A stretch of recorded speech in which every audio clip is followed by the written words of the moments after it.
how to generate images using Gemini, or what some people call Nano Banana. Hey everyone, welcome back to my YouTube channel. In this video, I will show you exactly how to do that. It is very simple. You just need to be creative with the prompts that you use. So let's just go and get started.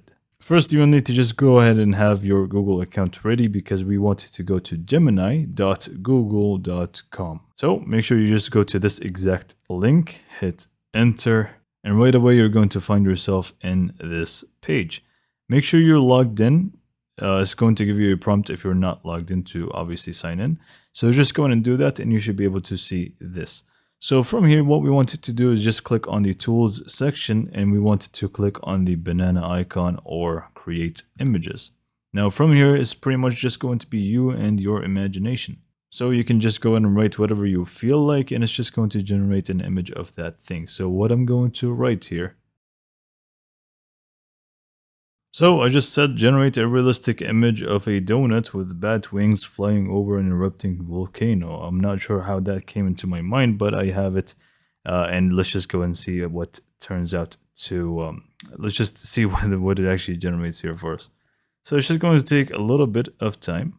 And then it's just going to generate here an image of a donut with bat wings flying over an erupting volcano, as you can see. Now here's the thing, we're not done here yet. We can even feel free to adjust this further. So let's say we don't really like the realism to it, so we can even make it cartoony. So let's just go and try this prompt.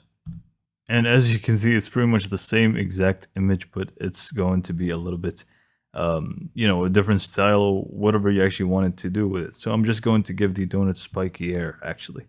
And now we have a donut with spiky hair with bat wings that is flying over an erupting volcano. So it's really that simple to generate images using Gemini. So just make sure that within the tools, this is selected, not anything else.